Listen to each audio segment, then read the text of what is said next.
Presidente, primero agradecerle mucho la gentileza que ha tenido concediéndonos esta entrevista. Esta entrevista va a ser una entrevista de una decena de preguntas que vamos a dividir en tres bloques. Un bloque consagrado a la política interior, la situación interior en Cuba. El segundo bloque sobre economía, esencialmente economía en Cuba, obviamente.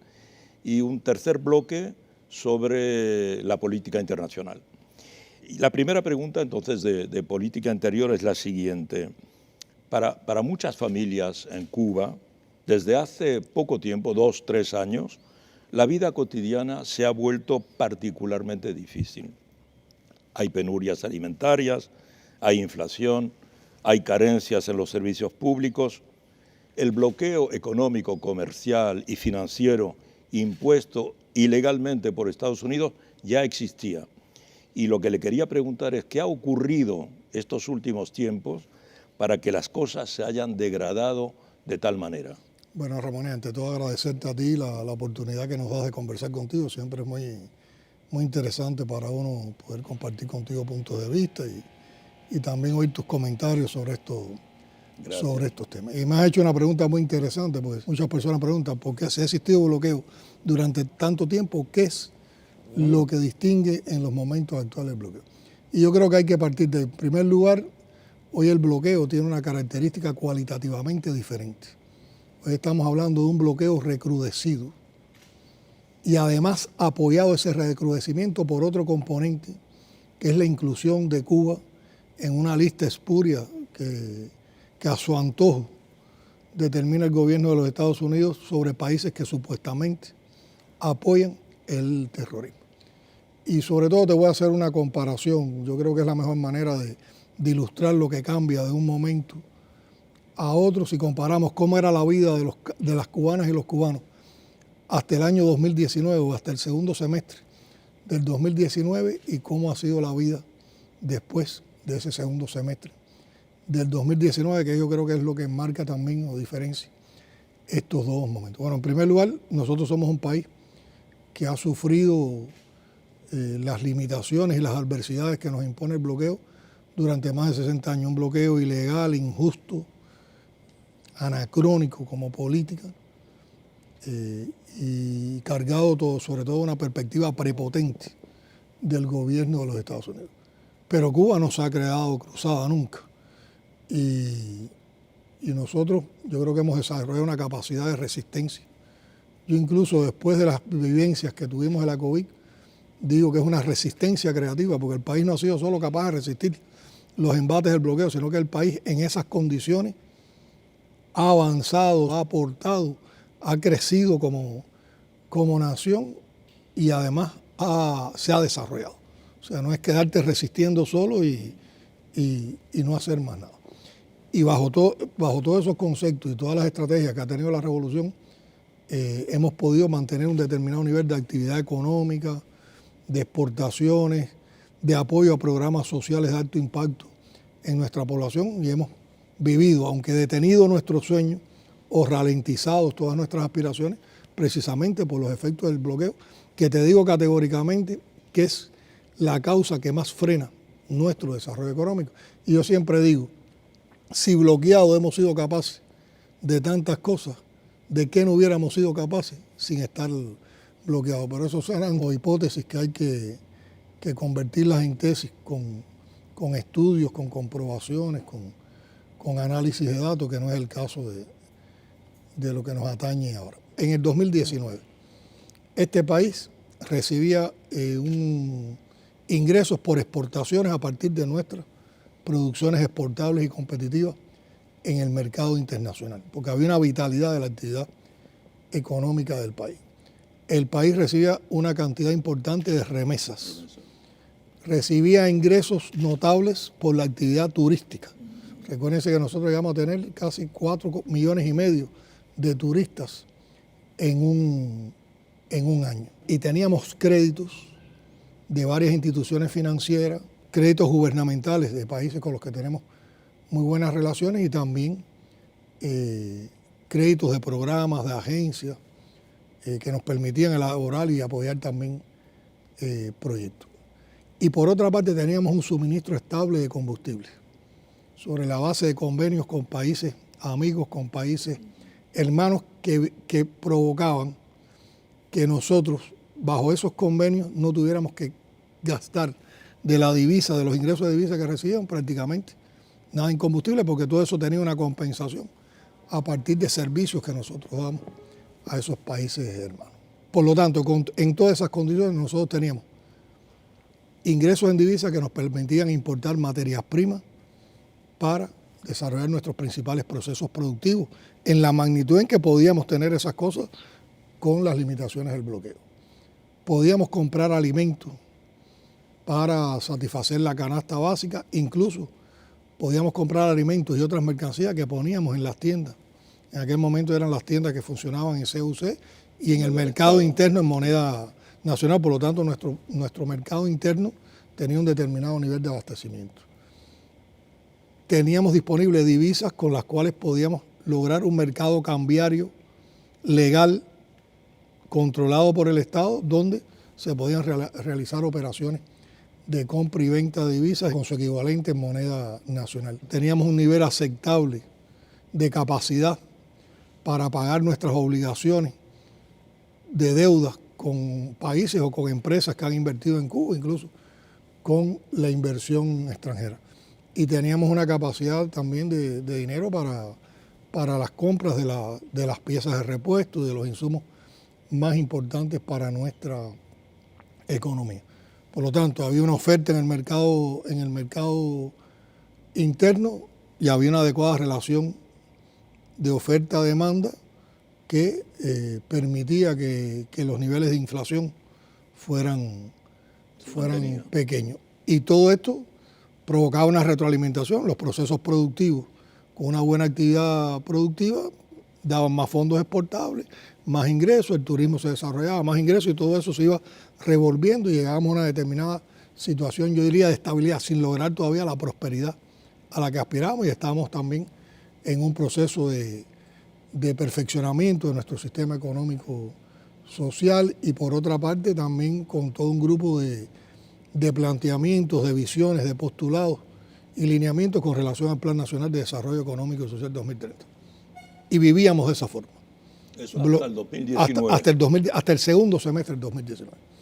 En el segundo semestre del 2019, la administración Trump aplica más de 240 medidas que recrudecen el bloqueo.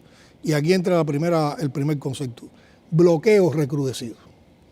Recrudecen el bloqueo. Incluso se aplica por primera vez el título 3 de la ley Helborto, que nunca se había aplicado y que logra un impacto tremendo, sobre todo de presión en inversionistas extranjeros, en los que ya han invertido, en los que pensaban invertir, y le da todo un apoyo a aquellos que fueron parte de las confiscaciones que con toda justicia el gobierno revolucionario realizó en los primeros años de la revolución. Con estas medidas de recrudecimiento se cortan de golpe todas nuestras fuentes de ingresos en divisas. Disminuye el turismo notablemente porque el gobierno de Estados Unidos niega el derecho al pueblo norteamericano a hacer turismo en Cuba. Se cierran los cruceros que tenían, era una parte importante de la afluencia de turistas a Cuba. Se organiza una enorme persecución energética y financiera. Hay más de 92 bancos o entidades financieras internacionales sancionadas o presionadas por el gobierno de los Estados Unidos, por lo cual han cesado sus relaciones de intercambio financiero con Cuba. Se cortan las remesas, que es una fuente importante de ingresos al país. Y por otra parte han presionado también y han aplicado muchas sanciones contra países amigos y hermanos que nos suministraban establemente combustible. Por lo tanto, empezamos a tener déficit de combustible. Empezamos a tener déficit de disponibilidad de divisas. Con estos dos elementos, por una parte, se nos desestabiliza el sistema electroenergético nacional. Pues nosotros somos capaces con las termoeléctricas garantizar su funcionamiento con el crudo nacional, pero las termoeléctricas no cubren toda la demanda eléctrica del país, sobre todo en los momentos pico, y tenemos que echar a funcionar otras plantas de generación distribuida que funcionan fundamentalmente con diésel y con fuel oil. Al no tener esos combustibles, nos quedamos con un déficit. Por otra parte, al tener menos disponibilidad de divisas, no pudimos comprar a tiempo los insumos y las piezas de repuesto necesarias para mantener todo el sistema electroenergético nacional, que además es un sistema ya con un determinado nivel de obsolescencia. Eso acrecienta la rotura, provoca que se alarguen los mantenimientos y todo eso conspira contra la estabilidad del sistema electroenergético nacional, y en esas condiciones empezamos a padecer los modestos apagones. Incluso para disminuir esos apagones tuvimos que cerrar o limitar un poco el nivel de actividad productiva, un grupo de actividades de la economía. Y como parte de estas mismas limitaciones en divisas, empezamos a no disponer de determinados insumos y materias primas para procesos productivos importantes. Y la poca divisa entonces que tenemos, la tenemos que dedicar a comprar combustible, que antes no teníamos que hacer ese gasto, porque teníamos otros mecanismos de solución de este problema. Aumentan los precios en el mercado internacional, porque también a esto está la crisis multidimensional que sufre el mundo. La COVID también. Está la COVID, pues, vamos a entrar en el 2020 después. Están los temas de la subida de precios en el mercado internacional como parte de la crisis multidimensional. Están los efectos del cambio climático, y nosotros hemos sido afectados por intensas sequías, por intensas lluvias en todo este tiempo, y también por huracanes de determinadas intensidades que han provocado muchos daños a la economía. Y entonces todo eso creó un ambiente de escasez de medicamentos, escasez de alimentos, escasez de combustible, que va el transporte, y va incidiendo también en nuestros programas sociales, en el bienestar de la población, y va construyendo una realidad muy compleja. En el primer mes del 2020, solo cuando quedaban alrededor de 8 o 10 días para que Trump abandonara la Casa Blanca, nos incluye en la lista. La cuestión de la lista de países que... Y de ahí sí, de golpe, todas las agencias bancarias y todas las instituciones financieras te dejan de dar crédito. Por lo tanto, nosotros hoy somos un país que vive de la cuenta corriente. O sea, ¿qué ingresaste en esta semana? Y cómo eso lo distribuyes entre una cantidad tremenda de prioridades que tiene el país que no pueden ser cubiertas con los ingresos de una sola semana. Por lo tanto, se nos empieza a afectar la disponibilidad de divisas para todas esas cosas que ya se habían acrecentado. Ya no tenemos la misma capacidad para lograr en tiempo cubrir y honrar nuestros compromisos de pagos de dividendos a entidades extranjeras, de pago de deuda a países o empresas con las que las tenemos. No podemos desarrollar la actividad económica con toda la intensidad y las capacidades que poseemos y que necesitamos para ofertar los bienes y servicios. Se nos crea un desbalance tremendo entre oferta y demanda, y entonces se incrementan los precios. Y aparece la inflación en una magnitud muy grande.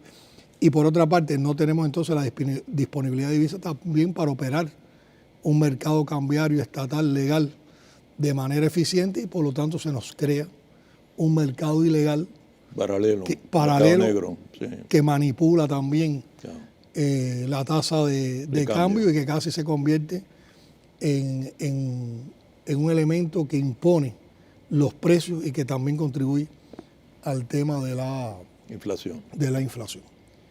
Y en esas condiciones entró entonces la COVID, que la COVID no solo afectó a Cuba, afectó al mundo entero. Y desde nuestra visión humanista de revolución, en tiempos de COVID, nuestro principal objetivo fue salvar la vida de las personas. Por lo tanto, una parte importante de todos los esfuerzos y de la poca divisa que entraba al país se puso en función de salvar la vida de la población. Primero, sobre la base de protocolos de enfrentamiento a la enfermedad, utilizando, reposicionando medicamentos y productos biotecnológicos que ya había desarrollado la industria biotecnológica cubana para otras enfermedades y que tenían un determinado nivel de efecto en las condiciones de la COVID, y posteriormente, como se conoce, con el enorme esfuerzo, el titánico esfuerzo, y yo diría el ejemplar resultado de nuestros científicos que forman parte de toda esa concepción que tuvo el comandante en jefe de, en tiempos de periodo especial, desarrollar un polo científico productivo con un esquema de producción, un esquema cerrado, donde está la incorporación de la ciencia y la innovación como fuerza productiva y incorporar los procesos de producción, invención, distribución y comercialización, que si no hubiéramos tenido ese desarrollo desde los años 90 hasta ahora, no hubiéramos podido tampoco enfrentar como se enfrentó la COVID. Luego vamos a hablar de la COVID, sí, después usted podrá desarrollarlo. Y sobre todo el esfuerzo del sistema sanitario cubano. Claro. Pero indudablemente ahí todos los otros fenómenos se amplificaron y han continuado estos años, porque hay que también destacar que una de las características de este bloqueo recrudecido pasa porque lo aplicó una administración republicana, la de Trump, pero una administración demócrata la ha mantenido igual Biden.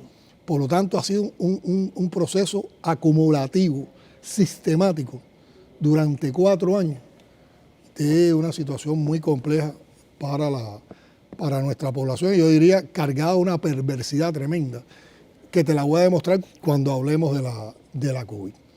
Yo quisiera, señor presidente, que hablásemos de un elemento que usted acaba de abordar, que es muy molesto para la población en Cuba, y que son los apagones. Los apagones. Yo creo que este es uno de los problemas que más molestan a muchos ciudadanos.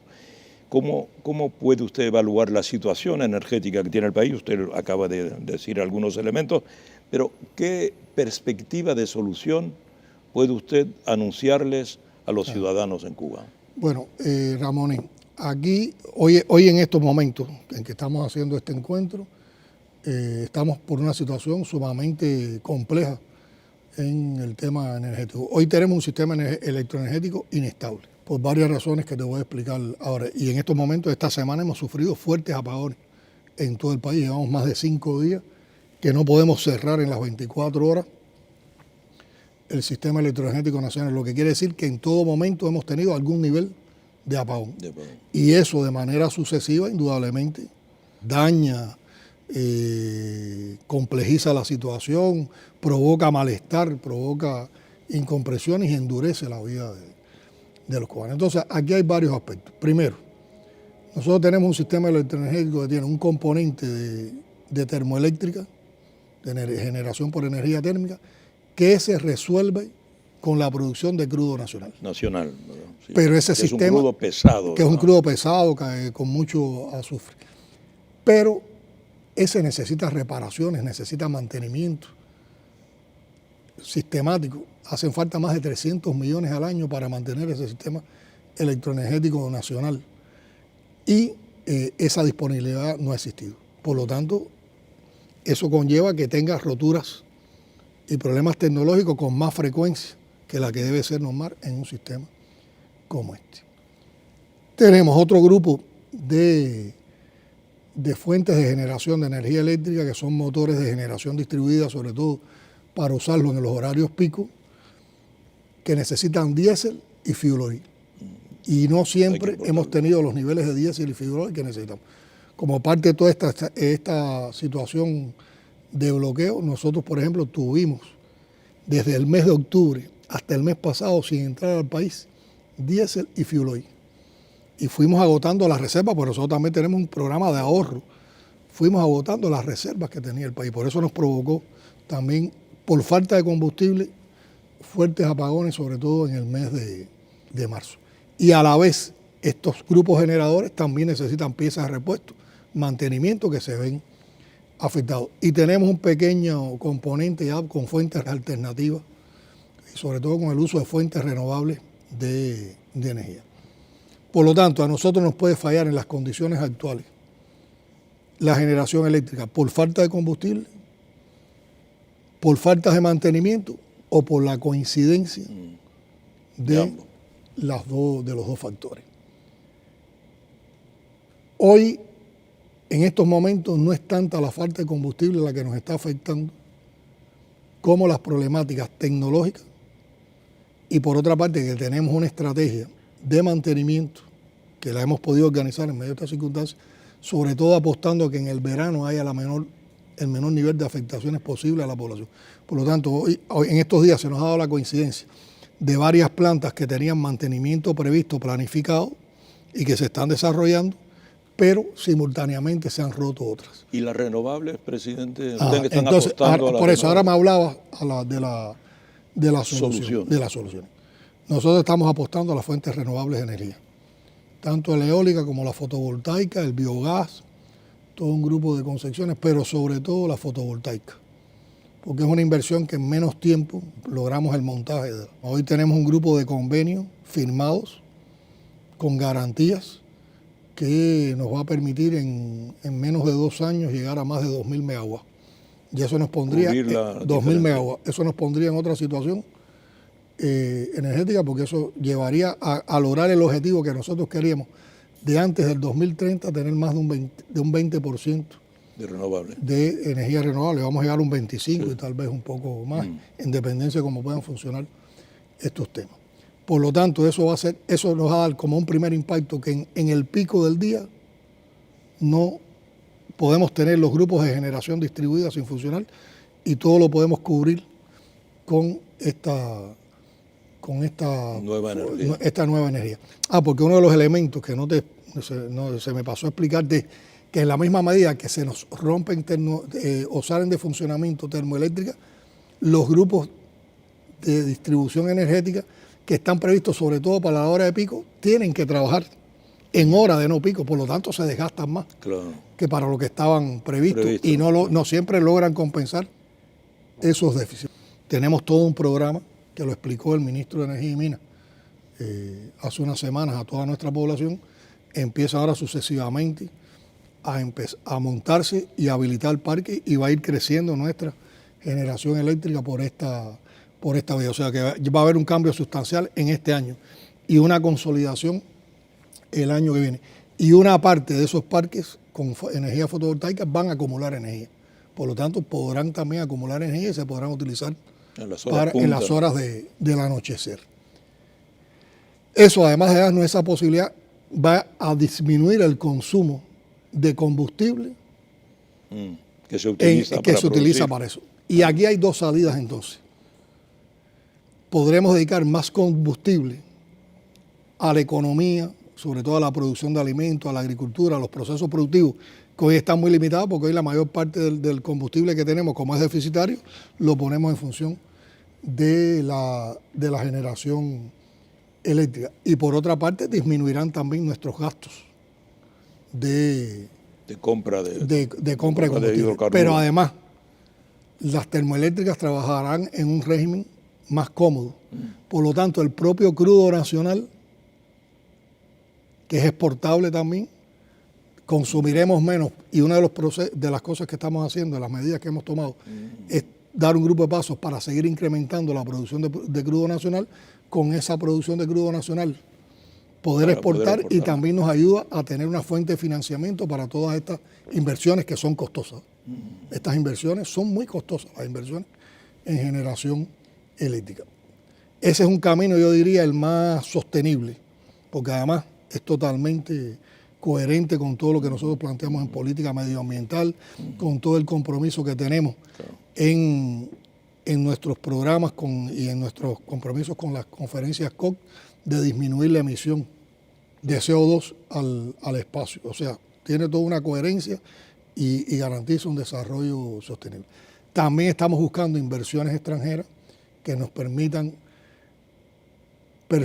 potenciar, actualizar, mejorar los procesamientos de algunas de nuestras refinerías, que también nos permitiría entonces este crudo nacional procesarlo, refinarlo, lograr otros productos que también serían exportables o que nos servirían para el consumo nacional y tendríamos que importar menos de estos productos para el consumo nacional. Hay todo un programa también de ahorro energético que va desde la cultura de la población para reducir el consumo, no malgastarlo. No malgastar. Y por otra parte hay todo un desarrollo de tecnologías fotovoltaicas y ya digamos más en el ámbito doméstico, de equipamiento que trabaja con fuentes de energía fotovoltaica, también el cambio de luminarias por luminarias LED y que son menos consumidoras, que además duran más en el tiempo y que todo ese grupo combinado de acciones nos va a llevar a una mejor situación electroenergética. Eso está bien definido, está bien programado. Lamentablemente, para llegar a eso pasamos por momentos como estos, pero es una manera en la cual nosotros podemos superar los efectos del bloqueo con relación al tema energético. Señor presidente, en todo caso, esta situación que usted describe y la precedente con las dificultades, las penurias, ha provocado últimamente un fenómeno sociológico que no se conocía en Cuba y que son las protestas sociales. Por una parte, mucha gente está emigrando porque no soporta las condiciones actuales, y por otra parte, son las protestas que, aunque no han sido masivas, sí han sorprendido porque esto no es habitual. Entonces yo quisiera que usted nos explicara primero cómo analiza usted el carácter de esas protestas y qué lecciones está sacando usted de esta situación. A ver, Ramón, yo primero creo que nuestro pueblo ha sufrido los embates del bloqueo. Además, como te decía, es un efecto acumulado de bloqueo en más de 60 años. Mi generación, que nació en los primeros años de la revolución, es una generación que ha vivido bloqueada, con las carencias que provoca el bloqueo. Pero mis hijos nacieron bloqueados y nuestros nietos ya nacieron también, están viviendo en condiciones de bloqueo. Por lo tanto, eso ha tenido una afectación directa en la población cubana. Y precisamente, conceptualmente, ¿qué defiende el gobierno de los Estados Unidos y la política imperial con relación a destruir la revolución cubana? Hay un referente en un memorando que se llama el Memorando de Mallory, a partir de un memorando que escribió un funcionario del Departamento de Estado en los años 60, en una apreciación sobre Cuba, que dijo que por el nivel de apoyo popular que tenía la revolución, el camino para derrocar la revolución era asfixia económica, tratar de hacer todo lo posible porque el pueblo sufriera penurias, carencias, y que eso llevara a una ruptura con la revolución y por lo tanto se provocara el estallido social que diera paso a la caída de la revolución. Y esa ha sido la política, ha sido el referente, el concepto fundamental. Y es lo que están haciendo con el recrudecimiento del bloqueo. En 60 años no han podido doblegar. Y han ido a un recrudecimiento para doblegar. Tampoco nos van a doblegar. Yo sigo creyendo en la capacidad de respuesta, en el heroísmo de este pueblo y en la resistencia creativa que te mencionaba. Ahora, en estos tiempos en particular, con este recrudecimiento del bloqueo, en ocasiones hemos tenido sobre esa población la coincidencia de varios factores: apagones prolongados, problemas del transporte, la carencia de la vida, problemas para garantizar la canasta básica, problemas con los alimentos, problemas con medicamentos. Cuando hay apagones se te afecta el suministro de agua, porque las fuentes de suministro de agua son también, funcionan con electricidad, que por cierto, hemos hecho una inversión importantísima ahora en ir transformando sistemas de bombeo en sistemas fotovoltaicos también, y es parte de las cosas que vamos haciendo para ir superando esta situación. Y en determinados momentos se han producido, en determinados lugares también, y con una determinada participación, yo diría en mayor número, más masiva en los sucesos del 11 de julio, menos masiva en la del 17 de marzo, aunque los medios la presentaron como muy masiva, como parte del otro componente de esta política agresiva hacia Cuba de máxima presión, que es, por una parte, la asfixia económica que está con el recrudecimiento del bloqueo, y por otra parte es la intoxicación mediática que donde tratan de desacreditar a la revolución cubana y donde hay una Cuba virtual y una Cuba real. Entonces, se han producido en un grupo de lugares reclamos populares. Ahora, ¿qué características han tenido los reclamos? La mayor parte de estos reclamos han transcurrido en una situación de reclamo pacífico, donde la mayor parte de la población que ha ido a reclamar lo que ha pedido es explicación. Fíjate, no son reclamos de ruptura con la revolución. La gente lo que han ido a instituciones de gobierno o a las instituciones del partido. Eso se vio muy bien en Santiago. En Santiago, a pedir explicación, a pedir que se les ratifique si la situación se debe a determinadas circunstancias. ¿Y quiénes son los que han dado la cara? ¿Quiénes son los que han estado hablando con ese pueblo? Porque son parte de ese pueblo. Ha sido precisamente los dirigentes del partido, los dirigentes del gobierno y las administraciones en esos lugares. y sin represión policial, sin represión de ningún tipo. Ahora también, en esos reclamos han existido pequeños grupos que no se han comportado de esa manera pacífica. Y es una de las cosas que trata de distorsionar la intoxicación mediática que promueve también el imperio. Muchas de esas personas han estado financiadas por proyectos subversivos del gobierno de los Estados Unidos y reciben dinero con sistematicidad para aprovechar coyunturas como esa y manifestarse en contra de la revolución. Por manifestarse en contra de la revolución tampoco tienen una respuesta represiva. La Constitución cubana garantiza el derecho a manifestarse. No tiene una respuesta represiva. Pueden tener una respuesta popular porque la población incluso ha pasado. Hay personas en estos reclamos que dicen, espérate que lo de nosotros es conversar con el gobierno, conversar con el partido, y han enfrentado y no han permitido que estos vociferen consignas contrarrevolucionarias o otro tipo de cosas. Pero incluso esa opinión que puede tener alguien que no esté con la revolución no se reprime. Ahora, lo que pasa es que muchas veces, porque forma parte de la misma plataforma de subversión, estos que protestan de esta manera contra la revolución, que son los menos, en esa protesta cometen hechos vandálicos y atentan contra propiedades estatales, contra propiedades sociales, alteran orden público, y eso entonces sí lleva una respuesta que no es por ideología, es una respuesta judicial, una respuesta jurídica, como lo harían en cualquier otro país, debido a que están alterando el orden público, están alterando la tranquilidad ciudadana, están cometiendo fechorías o están cometiendo hechos vandálicos. Lo que pasa es que esto no se presenta así por los medios internacionales, se presenta de otra manera, porque hay un guión, un libreto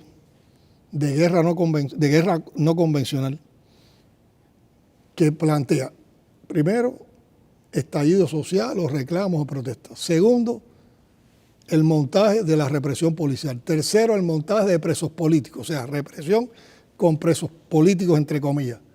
Después, la muestra o demostrar que por estas cosas hay un Estado fallido, y después la supuesta ayuda humanitaria y el cambio de régimen. Ese es el guión y el libreto de la guerra no convencional que hoy se aplica contra Cuba, que se aplica contra Nicaragua, que se aplica contra Venezuela. Entonces ahí hay una distorsión. Y yo diría, ese tipo de protestas que han existido en Cuba, como tú dices, que es un hecho relativamente nuevo, también el mundo ha cambiado y también nuestra sociedad ha cambiado, y también las condiciones que provoca el recrudecimiento del bloqueo hacen cambiar nuestra vida, son atendidas, son explicadas, no provocan ruptura entre pueblo y revolución, porque además nosotros tenemos un sistema también de trabajo donde constantemente estamos visitando los lugares, se está hablando constantemente con la población, se da información sobre estos problemas. ¿Por qué no se habla de las protestas en Estados Unidos? Que generalmente terminan con brutalidad policial, sobre todo en personas negras o en personas humildes. ¿Por qué no se habla de la brutalidad policial si fueron pacíficas, totalmente pacíficas? Las protestas que en estos días han ocurrido en Estados Unidos, en las universidades, a favor de la causa palestina y contra el genocidio que comete Israel, apoyado por Estados Unidos contra el pueblo palestino. ¿Cuál ha sido la respuesta que ha dado el gobierno de los Estados Unidos ante esos hechos? Represión policial, maltrato a estudiantes, maltrato incluso a profesores. Hemos visto escenas de una profesora, ya una persona entrada en edad, sometida, reducida, humillada en el piso, con los pies, las botas en los cuellos de la gente. Eso no pasa en Cuba. Eso no pasa en Cuba. ¿Por qué no se criticaron las protestas que hubo en otros países europeos que balearon también a los manifestantes, o que en menos de 2 días hubo más de 3.000 presos, y que sí eran protestas pacíficas? ¿Por qué las de Cuba son las que se amplifican? ¿Y por qué son las que toman esa dimensión? Por ejemplo, yo te digo, el 17 de marzo, que nosotros nos manteníamos en contacto directo con los 3 lugares donde ocurrieron reclamos sociales, alrededor de las 7 de la noche ya todo estaba en completo orden, y además ese día en el país había disímiles de actividades en las que la gente estaba participando, como parte de un domingo. Y todavía a la 1 de la mañana las plataformas mediáticas de intoxicación estaban poniendo con que en toda Cuba había una protesta masiva en el país. Una mentira total, una calumnia, una construcción. Y yo digo, Ramoné, ¿qué se puede esperar de un gobierno de la principal potencia del mundo que para agredir a un país que solo su pecado puede ser que quiere la autodeterminación, la independencia, la soberanía y que quiere construir un modelo diferente al que quiere imponer como parte de su política hegemónica el gobierno de los Estados Unidos, que por esa razón esa potencia acuda a un bloqueo brutal durante tantos años, de que para derrocar a la revolución tenga que acudir a la mentira? Es tan perverso, es tan vulgar esas construcciones. Yo digo, si nosotros estamos tan equivocados, si nosotros somos tan ineficientes, si nosotros de verdad somos tan fallidos, déjame, no me apliques ninguna sanción, deja que me caiga por el. Pero no, yo sé que el ejemplo de Cuba, y fíjate, te lo digo sin ninguna expresión de vanagloriarnos, ni mucho menos, nosotros sabemos lo que nosotros representamos en ejemplo para América Latina, el Caribe y para el mundo. Porque uno ve siempre, constantemente, cuánta gente en el mundo han hecho centro de su vida la solidaridad con Cuba. Y eso no es por gusto. Eso es porque hay un ejemplo, porque hay una confianza, porque hay una luz que guía, con la cual nosotros asumimos un compromiso tremendo, por eso no lo podemos defraudar. Y eso es lo único que explica que un gobierno tan poderoso tenga que acudir a esas prácticas para tratar de doblegar a un pequeño país. Presidente, vamos a abordar el segundo bloque de nuestra entrevista, que son preguntas sobre la economía. Vamos a hablar esencialmente 4 preguntas. Y la primera es la siguiente. Yo quisiera saber qué evaluación hace usted del estado actual de la economía cubana y qué medidas está tomando su gobierno para enfrentar algunos de los desafíos actuales, además del bloqueo, obviamente, como son, por ejemplo, la inflación, que usted ya abordó en parte, la dolarización parcial que se está produciendo y también la falta de inversiones extranjeras directas importantes que se producen. A ver, Ramoné, yo creo que una parte de la pregunta, como respuesta, la avanzamos cuando hacíamos la descripción de lo que significaba el bloqueo, porque es precisamente ese bloqueo el que da la nueva situación económica, que es la descrita. O sea que resumiéndola, para centrarnos más entonces en qué es lo que vamos a hacer para superar esa situación, hay que decir que es una economía que hoy funciona en condiciones de complejidad y donde hay todo un grupo de desequilibrio económico. Entonces, para enfrentar eso que nosotros estamos planteando, primero se ha diseñado un programa de estabilización macroeconómica que se va a desarrollar durante un periodo prolongado, digamos, hasta el 2030 y que habrá que estar ajustando constantemente para, en el menor tiempo posible, lograr los equilibrios macroeconómicos que necesita el país. Que ahí entonces atiende los problemas de la inflación, atiende los problemas del mercado cambiario y, por supuesto, la tasa de cambio, la política monetaria, la política fiscal, los incentivos para la producción nacional y las exportaciones, lleva también elementos de salario, pensiones, empleo y, por supuesto, todo el reordenamiento que debemos hacer del sistema económico. Y las políticas tienen que ver con el uso de nuestras finanzas, con la asignación de recursos, con el papel de la empresa estatal, con la relación entre la empresa estatal y el resto de los actores. No estatal. Ahora, parte de varias premisas. Una premisa es que estamos buscando las maneras en que nosotros estimulamos la producción nacional. Porque estimulando la producción nacional ganamos en soberanía económica. Estimulando la producción nacional podemos lograr también satisfacer necesidades internas del país, que el comercio interno, el mercado interno se convierta en una fuente de desarrollo. Sobre todo en la agricultura, por Estamos ejemplo, hablando precisamente de nosotros podemos alimentaria. producir una parte importante de los alimentos que necesita el país e importar menos alimentos. Hoy tenemos que disponer más de 2.000 millones de dólares para importar alimentos, que porque los inviertan no siempre importas ni la misma cantidad ni más, al contrario, importas menos porque suben los precios y suben los fletes. Y además que de ese incremento de la producción nacional y de la eficiencia de esa producción nacional también logremos la competitividad en las exportaciones para ingresar divisas y hacer sostenible esa producción nacional. Ahora, ese concepto de producción nacional, de estimulación de la producción nacional y sobre todo de la agricultura, la estamos llevando no a la escala de país, sino que le estamos llevando que la escala país se construya desde la escala local.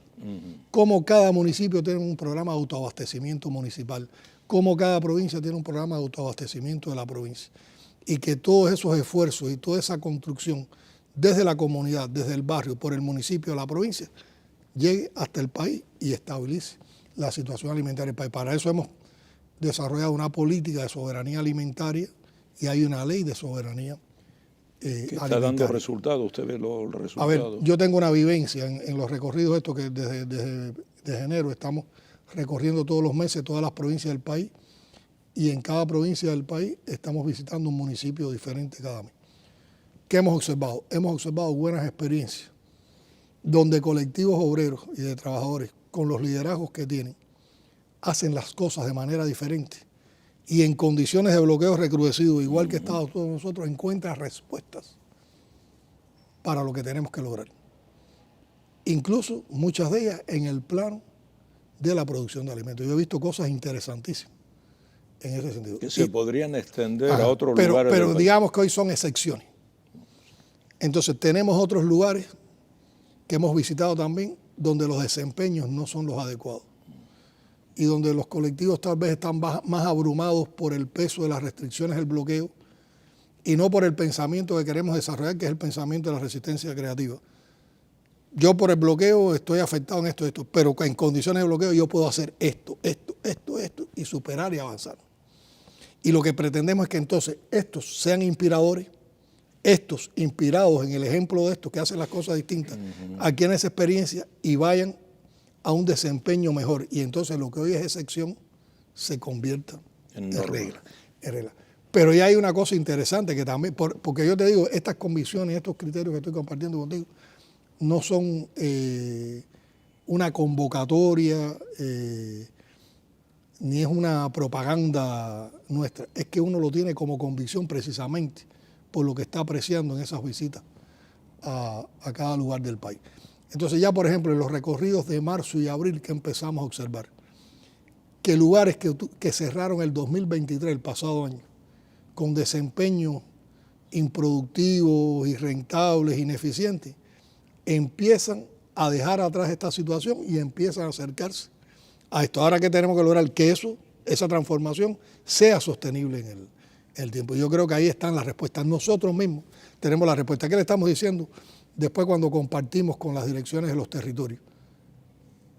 Hay que llevar que no lo hace bien a los conceptos que lo hace bien. La experiencia la tienen ahí mismo. Y entonces es muy estimulante ver cómo en cada lugar del país hay cosas que todavía no tienen los niveles productivos de actividad, de aporte que necesitamos, pero hay también las luces en eso. Por parte del Estado se han hecho las reformas necesarias de leyes. Yo creo que hay un ámbito para facilitar una nueva producción. Todavía nosotros tenemos que garantizar que la empresa estatal pueda operar en las mismas condiciones con que trabaja el sector no estatal. Pero hoy la empresa estatal tiene un grupo de facultades que se le han dado que lo que siempre nos aprovechan bien, en la misma medida que se aproveche con una cultura empresarial más avanzada, eficiente, más flexible, indudablemente va a tener un impacto.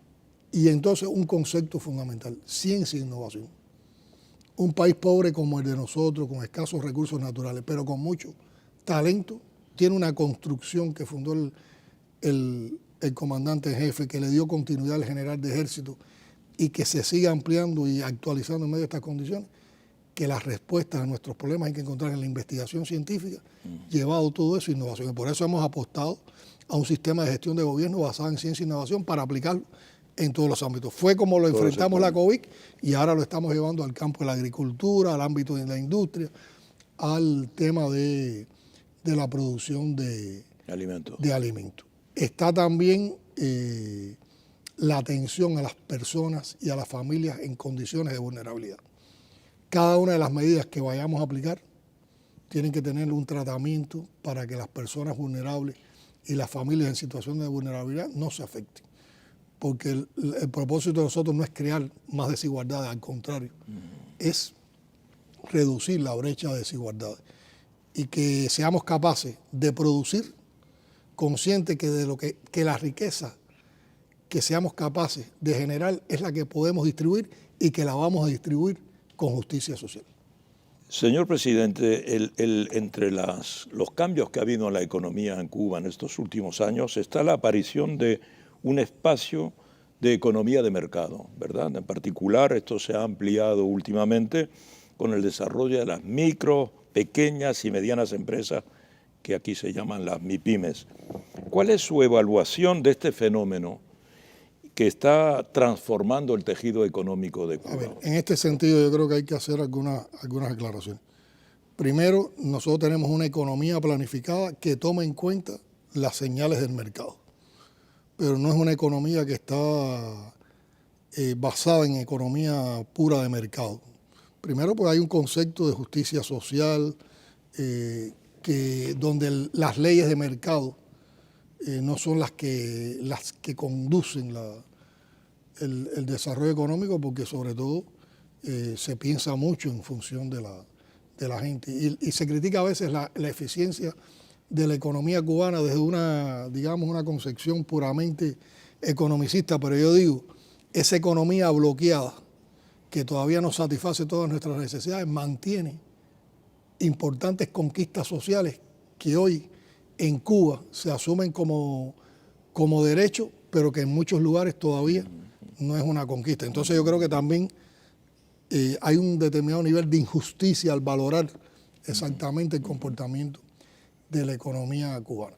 Bueno, eso por una parte, es una economía planificada, pero que toma en cuenta, reconoce las señales del mercado y las leyes del mercado. Y por otra parte, el sector de las MIPYMES, primero hay MIPYMES estatales y hay MIPYMES no estatales privadas. O sea, no es un campo solo del sector privado. Y el sector privado existía en Cuba. Aquí lo que se ha ampliado, porque aquí una parte importante de la producción agropecuaria está en manos de campesinos privados y de cooperativas agropecuarias.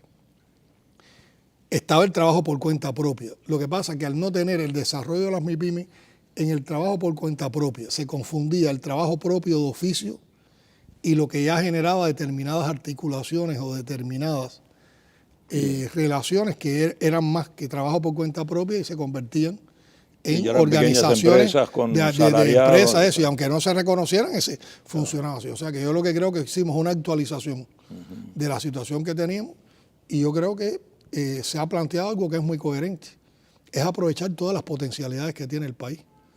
Entonces, una empresa estatal que debe jugar el rol fundamental dentro de la construcción socialista, pero que tiene como complemento de la actividad económica un sector privado. ¿Qué representa actualmente este sector del mercado privado? Hoy cuando la gente habla de la dinámica que tienen las MIPYMES, dicen, no, pero están creciendo mucho.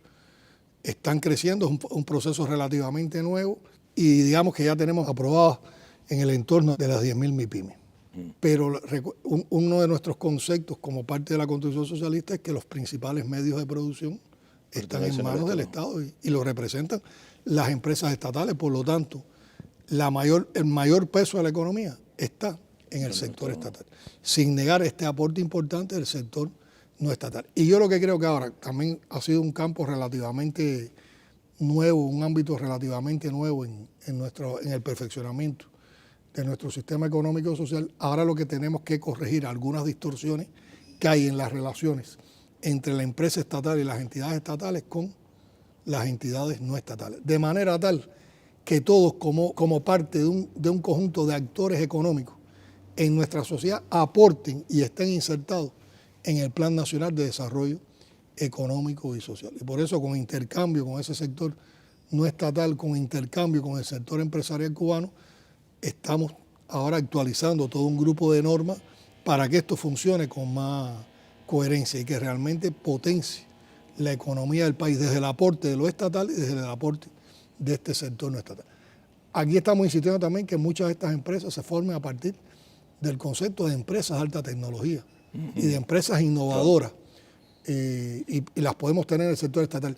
Porque una de las características de las MIPYME, sean estatales o sean privadas, es que son empresas que por su concepción, por la manera en que operan, se adaptan más rápido a los cambios, tienen más capacidades para la innovación. También son más pequeñitas. Son ¿verdad? más pequeñas, funcionan de una manera más flexible y por lo tanto los aportes y la dinámica que le pueden aportar a la economía es muy importante. ¿Usted piensa que este sector se va a seguir ampliando? Yo creo que este sector va a seguir ampliándose, va a seguir formando parte de nuestro entramado, de parte de nuestro entramado de actores económicos, y va a ser un sector que no va a ser enemigo de la revolución.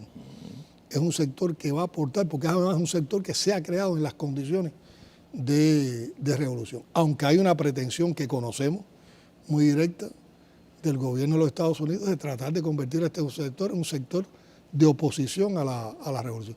Y ahora hay una enorme contradicción.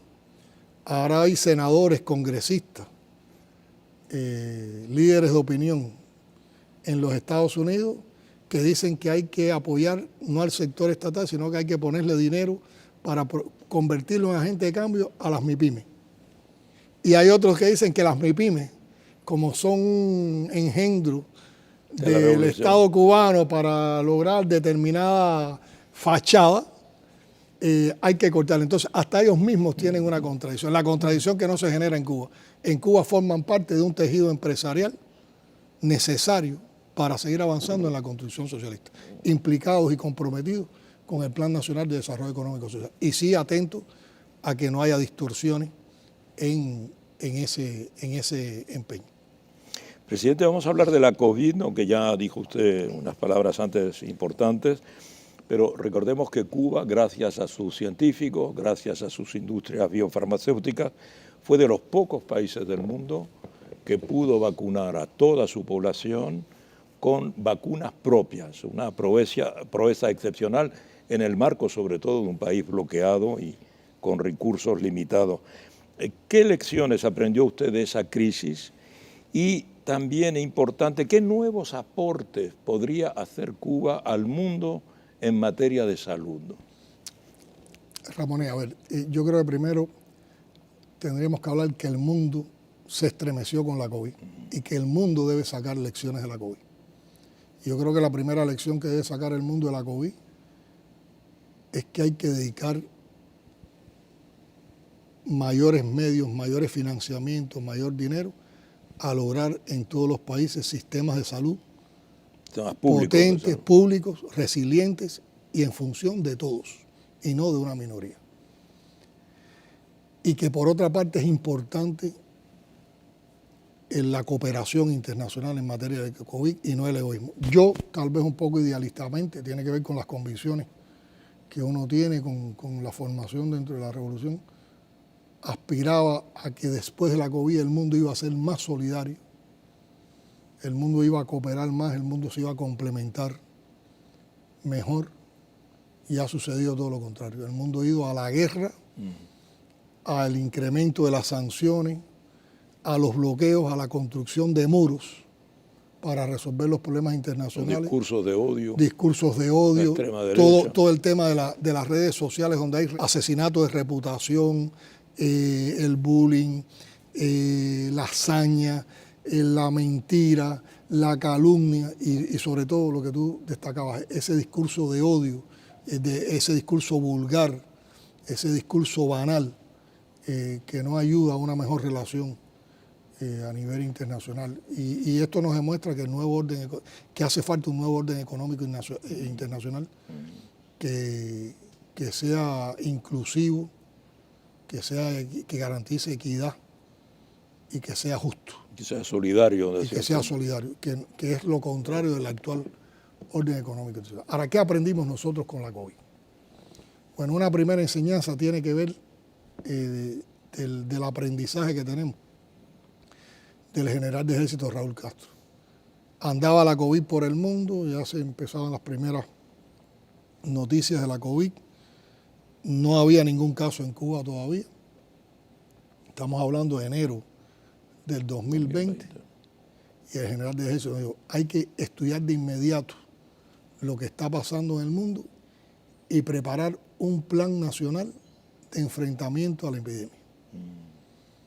O sea, cada país, o nosotros aprendimos que había que tener la capacidad de diseñar un programa integral de trabajo o un plan o una estrategia de enfrentamiento a la COVID que implicara a todas las instituciones del Estado, a las instituciones también sociales, al sector no estatal de la economía. En fin de cuentas, que como país asumiéramos un plan país que nos permitiera adelantarnos y preparar condiciones para enfrentar esa situación. Eso es un primer aprendizaje, porque nosotros por ese plan, por esa estrategia, es que pudimos adelantar. Ustedes arrancaron en cierta medida antes de que a prepararnos la antes que llegara el mundo. primer caso. Eso significó capacitación de nuestro personal en las experiencias que había en el mundo, estudiar la enfermedad y otras cosas que ahora te voy a explicar que también son experiencias y que salen de ese. Pero bueno, el concepto que más engloba lo que hicimos y el aprendizaje es esa visión de general de eso. Preparen una estrategia, preparen un programa, preparen un plan de enfrentamiento a la enfermedad. Lo segundo, la cooperación internacional. Nosotros de inmediato mandamos brigadas médicas cubanas a más de 46 países, donde algunos en esos momentos estaba el epicentro de la enfermedad. Italia en un momento. Italia, por ejemplo, Lombardía. Eso nos permitió apoyar a esos pueblos, ayudar, cooperar. Y aprender. Pero aprendimos también. Aprendimos. Yo recuerdo que nosotros teníamos la práctica de que cada vez que una brigada regresaba, nos reuníamos con ellos y ellos nos aportaban todas esas experiencias. Y todas esas experiencias las íbamos incorporando al plan. Tercero, desarrollar una red de laboratorios de investigaciones moleculares, de biología molecular, que se convierten en elementos importantes para poder procesar todas las muestras que en casos de estas epidemias son masivas en determinados momentos, sobre todo cuando están los picos pandémicos, pero que cuando no hay picos pandémicos se convierten en la posibilidad de tú tener referencias, datos con muestras para saber qué niveles de propagación tiene la enfermedad. El papel de la epidemiología como ciencia dentro del sistema de salud, porque muchas estas enfermedades hay que enfrentarlas también tienen con una conceptos, lógica particular. Una lógica epidemiológica, cómo se corta la transmisión, cómo se evita, cómo se trabaja. El trabajo integral de todas las organizaciones de la sociedad y en particular el vínculo, en el caso cubano, del sistema de salud, que es un sistema robusto, nosotros tenemos que decir, en medio de la situación actual. Fíjate que nosotros enfrentamos la COVID, como te decía, en medio de bloqueos recrudecidos y incluidos ya en la lista de países terroristas. La vinculación y la articulación del sistema de salud con la agencia reguladora cubana, el SEGMEC de medicamentos y con la industria biofarmacéutica. Porque entonces eso te acorta los plazos de ensayos clínicos, te da capacidad de ensayos clínicos, te da capacidad de generación de nuevos medicamentos, de propuesta de uso de los medicamentos existentes para ir perfeccionando los protocolos de atención a la enfermedad. El sistema de gestión basado en ciencia e innovación. Eso fue un papel fundamental. Nosotros sistematizamos un encuentro que todavía lo mantenemos con los expertos, los científicos y las instituciones que trabajaban en el enfrentamiento a la COVID. De ahí salieron todo un grupo de investigaciones científicas. Aquí hubo un programa de más de 1.000 investigaciones científicas, temas de investigación científica, evaluación de resultados de esas investigaciones, y ahí salió la generación de nuestras vacunas. Yo recuerdo que cuando empezamos a tener el pico pandémico con la cepa Delta y que veíamos que los mecanismos de distribución de vacunas en el mundo eran totalmente desiguales y favorecían a los ricos y no a los pobres. Sí, porque además había que comprarlo. Había que comprarlo. Le pedimos a nuestros científicos, necesitamos vacunas cubanas para tener soberanía y enfrentar esto. Y a los 3 meses había el primer candidato a vacunar. Después la historia la conocemos. 5 candidatos vacunales, hoy 3 son vacunas bien probadas en eficiencia y en eficacia. Otras 2 siguen en ensayos clínicos y van a ser vacunas muy prometedoras. Y desde que nosotros empezamos a aplicar, que es otra de las enseñanzas, tú puedes tener la capacidad de generar las vacunas, que no es frecuente. No más de 10 países pudieron generar sus vacunas. Algunas potencias no consiguieron. Y hubo potencias que no lo... Y compartimos y transferimos esa tecnología a otros países y la compartimos con naciones. Es tener esa capacidad de hacer tus vacunas, pero tener la capacidad de poder enfrentar una campaña de vacunación masiva en poco tiempo. Nosotros aplicamos 40 millones de dosis de vacunas en menos de 2 años. Para eso hay que tener un sistema organizado a nivel social, a nivel comunitario, porque no solo se vacunaba en los policlínicos, había instituciones como escuelas donde se organizaron casi que consultorios de vacunación y donde estaba el personal de la salud, pero junto con las instituciones sociales para hacer esa y eso vacunación. En medio de este bloqueo recrudecido que usted describió anteriormente. Hay un dato que no tengo, yo creo que para nosotros en esas condiciones era imposible calcularlo. Cuando yo veía y estudiaba, en ese tiempo estudiamos mucho lo que estaba pasando en el mundo con la COVID, yo veía los millones que se entregaran a compañías farmacéuticas para desarrollar investigaciones. Yo te aseguro que nosotros no pudimos ponerle ni más de 50 millones a las instituciones científicas nuestras. Claro, tú me dices, eso no puede ser. Está lo que te explicaba antes. Todo el conocimiento, todo el desarrollo pretérito, producto de la idea visionaria del comandante en jefe, que después tiene una transformación cuando el general de ejército, lo que había sido un sistema presupuestado de polo científico, se convirtió también en un potente sistema empresarial de ciclo cerrado de producción de medicamentos y en particular de medicamentos también, biotecnológicos. Si no hubiera existido toda esa preparación, no hubiéramos podido enfrentar. Y las vacunas salvaron al país. Cuando nosotros teníamos vacunado más del 60% de la población con una sola dosis, enseguida bajaron el pico pandémico. Después nos abrimos las fronteras del país. Entró la cepa Omicron, que en el mundo provocó picos pandémicos más altos. En Cuba, 1/3 del pico pandémico anterior, y solo duró 2 o 3 semanas, porque ya el nivel de inmunidad que tenía nuestra gente con los efectos de la vacuna eran altos. Entonces, esas son otros aprendizajes. El papel de las ciencias sociales. Porque cuando tú enfrentas un tema como el COVID, una epidemia. Como una epidemia, que no solo lo puedes ver como un problema de salud, hay afectaciones psicológicas, se mueve distinta la sociedad en otras condiciones, en condiciones de aislamiento o distanciamiento físico, cómo tú atiendes a las personas con menos posibilidades, más vulnerables. Todo eso llevó la mortalidad, con lo que eso afecta. Todo eso llevó análisis y propuestas desde las ciencias sociales que se integraron también a todo este sistema.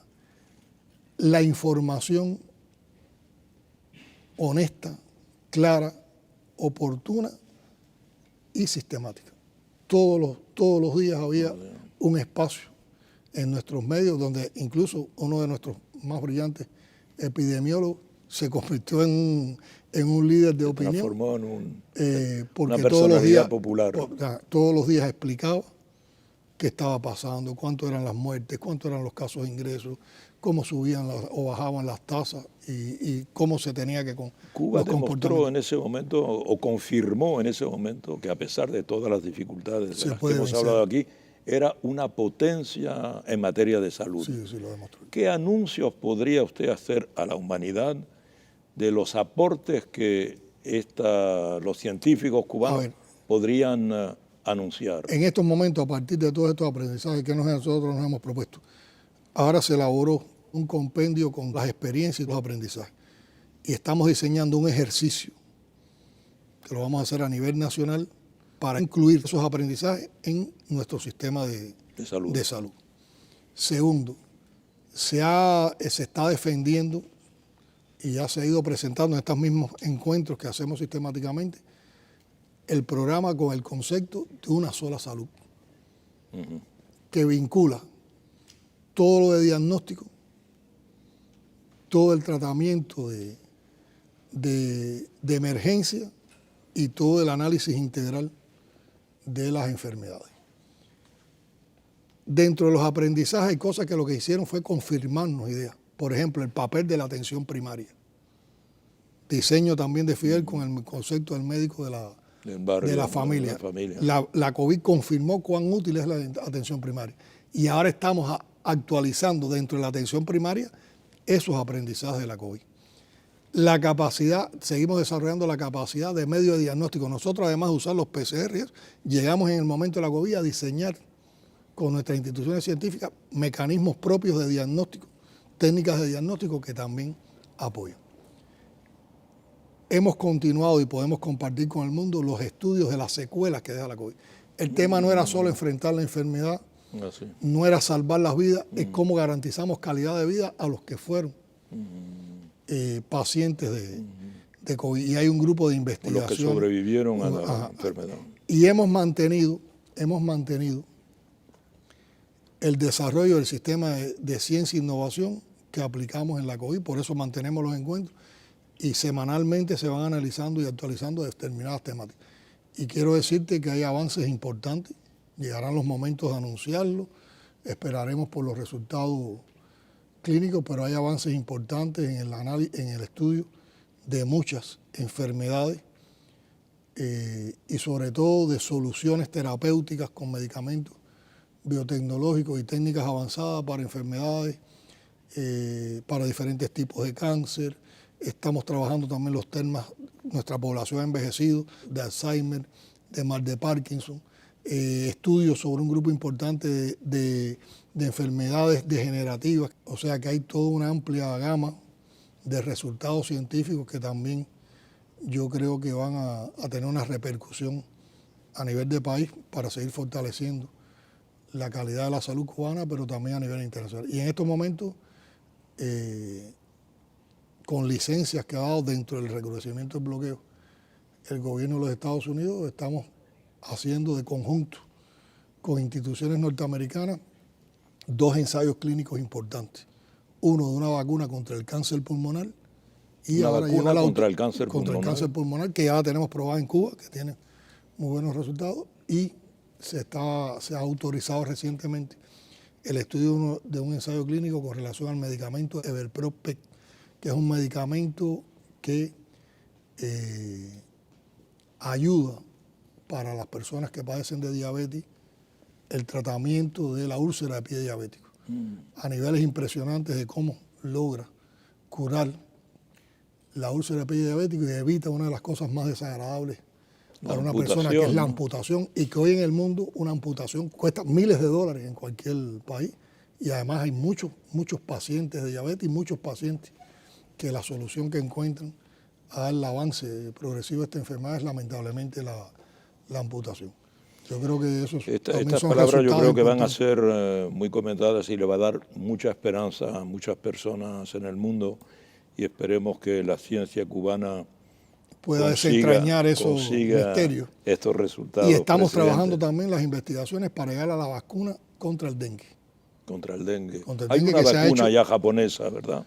Contra el dengue. Aquí lo que estamos trabajando es una vacuna que pueda darle, hay alrededor de 4 cepas, hay varias cepas del dengue. Una vacuna que no trabaje solo sobre una cepa, sino que trabaje sobre todos los tipos de dengue que existen. Excelente. Presidente, la última pregunta de este bloque sobre economía y tecnología. Usted es un, digamos, defensor del uso de la tecnología y todos sabemos que la tecnología, la inteligencia artificial, la digitalización están transformando nuestras sociedades.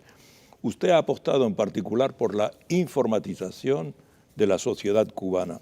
¿Podría decirnos cómo está avanzando ese proyecto y qué aportes, qué le aporta la informatización de la sociedad a los ciudadanos, ciudadanas cubanas?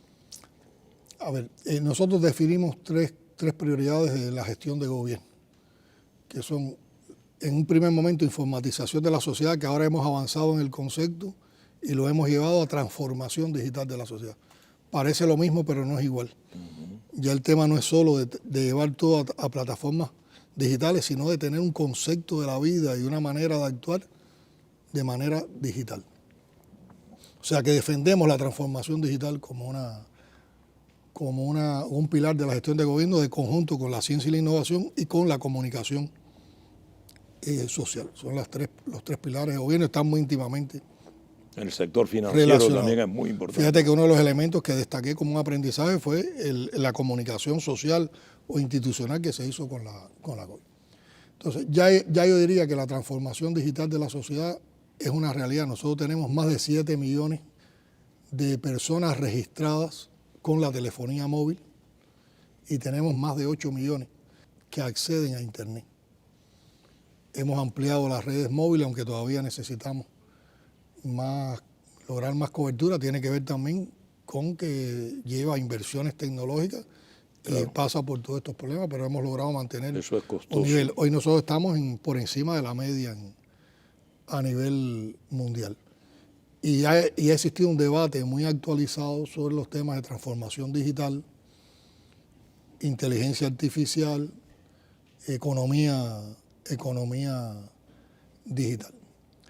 Como parte de ese debate, nosotros fundamos hace unos años la Unión de Informáticos de Cuba, donde ahí están reunidos también todas las personas, los expertos sobre estos temas, y ahí se promueve también mucho debate y también salida para apoyar los procesos de transformación digital. Entonces, en las próximas semanas se va a presentar al Consejo de Ministros la actualización de la política de transformación digital del país. Se va a presentar la agenda digital del país y se va a presentar la política de uso de la inteligencia artificial. Aquí con un enfoque holístico, o sea, no vemos solo la inteligencia artificial como los resultados que nos puede dar en los procesos productivos de servicio a la población en materia de eficiencia, sino también los aspectos éticos y todo un grupo de elementos que hay que tener en cuenta alrededor de la inteligencia artificial. Y entonces estamos llevando la transformación digital y llevaremos también el aporte de la inteligencia artificial a los siguientes ámbitos. Al ámbito del sector productivo de bienes y servicios, porque la transformación digital y la inteligencia artificial nos pueden ayudar mucho en lograr eficiencia en los procesos productivos y de servicios. Sobre todo cuando nosotros tenemos que enfrentar una dinámica demográfica donde el país cada vez envejece más. Por lo tanto, tenemos que buscar que nuestros procesos productivos y de servicio sean más eficientes y que con menos personas tengamos más productividad para atender a la mayor parte de las personas. Y ahí la automatización, la informatización, la digitalización son herramientas que dan un buen resultado. La digitalización también llevada al ámbito de la administración pública, porque un elemento importante en el que estamos desarrollando la transformación digital es el gobierno electrónico y que haya una interacción de los ciudadanos con toda la actividad de gobierno, que garantice también mayores espacios de participación ciudadana en la gestión de gobierno. Hemos logrado, por ejemplo, que todos los municipios del país, todas las provincias, todos los ministerios y la mayor parte de las instituciones ya tengan portales digitales o plataformas web las cuales interactúan con la población. En los últimos tiempos, los proyectos de leyes que se han llevado a aprobación de la Asamblea Nacional antes se han podido ubicar en plataformas digitales, se ha recogido con la interacción los criterios de la población y eso nos ha llevado a la Asamblea Nacional con modificaciones que robustecen y perfeccionen ese proceso de creación normativa. Próximamente, ya está a punto, pero ya lo haremos público, pero está a punto, se están dando los últimos resultados, vamos a presentar el portal del ciudadano cubano, que será una plataforma donde el ciudadano cubano puede construir su perfil y por ahí acceder a una multitud importantísima de trámites que le van a hacer la vida. Sin tener que pasar por oficina. Sin tener que pasar por oficina, le van a hacer sin papel y le van a hacer la vida mucho más fácil. De hecho, ya muchos de esos trámites están en plataformas de determinados organismos e instituciones, pero ahora vas a tener en una sola plataforma con tu perfil la posibilidad de todos esos trámites. Y además mucha información a la población también como parte de eso, que uno pueda buscar cualquier duda que tenga sobre un proceso, sobre un procedimiento, sobre una ley, sobre una determinada problemática, la puedas trabajar y será otro salto en eso. Todo ese proceso de transformación digital y de uso de la inteligencia artificial la estamos apoyando con el desarrollo de la ciberseguridad, para evitar los ataques cibernéticos, para tener seguridad en toda esta plataforma. De una manera muy creativa, y son de las cosas que uno se impresiona constantemente, y sobre todo por la actividad de los jóvenes, nuestro país hoy tiene toda una suite de aplicaciones informáticas, de aplicaciones para móviles, desarrolladas localmente por cubanos que funcionan perfectamente. Incluso ya tenemos la variante de nuestra tienda, que es una aplicación que se llama Pecali, una aplicación donde tú de ahí puedes bajar aplicaciones cubanas y aplicaciones de otros lugares, pero están ahí. Y hay varias aplicaciones cubanas, muchas de ellas se van convirtiendo en referentes para la población. Tenemos sistemas operativos cubanos, tenemos diseño y producciones limitadas todavía por los problemas de financiamiento de equipamiento informático cubano, laptops, tablets, PC. Hay robotización, tenemos también experiencias de robotización. Uno de esos ejemplos lo podemos poner cuando la COVID. Cuando quisimos ampliar las salas de cuidados intensivos para evitar que hubiera colapso en los hospitales, cada vez que íbamos a una compañía a comprarle ventiladores pulmonares, nos los negaron por las leyes de bloqueo. Le dimos la tarea a un grupo de científicos jóvenes de una de nuestras instituciones y se lograron los prototipos y ya son hoy ventiladores pulmonares de altas prestaciones con niveles de digitalización, te digo, brillantes, excelentes. Confirmada su uso, su calidad por los mejores expertos de cuidados intensivos, de anestesia en nuestro país, de personal médico sumamente calificado. Y yo te digo que eso es otro de los orgullos que uno siente como cubano, que uno demande algo a nuestro personal científico, dentro de ellos a los jóvenes, y que haya respuestas inmediatas, pero respuestas elevadas, o sea, respuestas que están al nivel de cualquier desarrollo a nivel internacional. ¿Y la inteligencia artificial están desarrollando ustedes su propia aplicación? Tenemos nuestras propias plataformas que se van desarrollando, nuestras propias aplicaciones, nuestros propios diseños para irla incorporando a procesos productivos y a procesos de servicio. En informática cuántica ustedes están trabajando. También, claro, ya la adquisición de computadoras cuánticas, eso pasa por todos estos problemas. Pero tenemos la preparación. Tienen ustedes los especialistas. Tenemos los especialistas formados. Hay todo un nivel de conocimiento y actualización y de intercambio internacional. ¿Usted piensa que se podría trabajar en el marco de la integración latinoamericana? Yo creo que sí, fue una de las cosas que nos propusimos. Ahora cuando estuvimos en el aniversario del ALBA y la cumbre del ALBA en Venezuela, se planteó la necesidad de crear las plataformas que integraran a América Latina y el Caribe y los países del ALBA con relación al tema de la digitalización, incluso de la inteligencia artificial. Nosotros modestamente dijimos que estábamos dispuestos a cooperar con los desarrollos que teníamos en el país. Unidades docentes, ¿verdad? Unidades docentes, preparación especializada. Participar en proyectos conjuntos, poner nuestras aplicaciones a disposición también del resto de los países. Y bueno, eso es una de las cosas que ya van teniendo efecto. Hemos iniciado un proceso de bancarización, o sea, de digitalización de la banca cubana, que tiene que ver con estas cosas que vamos esto también logrando. Financieramente ayuda a la desaparición del dinero material efectivo, que hay que fabricar, transportar, comprar. Tenemos también mucha aplicación en los sistemas de georreferenciación de procesos, geolocalización de procesos, el trabajo para los estimados de cosecha mediante el uso de estas tecnologías. Y hay una enorme avidez de conocimiento y desarrollo en jóvenes científicos cubanos y en profesionales cubanos. Señor presidente, vamos a abordar el tercer bloque de esta entrevista, es sobre política internacional. Desde hace años Cuba obtiene una gran victoria en Naciones Unidas, en la Asamblea General de Naciones Unidas, contra el ilegal bloqueo de Estados Unidos contra su país. Pero claramente esa victoria no ha desembocado en resultados concretos. Estados Unidos no cede y no levanta el bloqueo. ¿Qué nuevas iniciativas podría usted anunciar para avanzar hacia el levantamiento del bloqueo? Yo le pregunto, por ejemplo, ¿ha tratado usted de conversar directamente con el presidente Biden? Ramón, es cierto la visión que tú tienes del tema, ¿no? Que llama también a algunas reflexiones.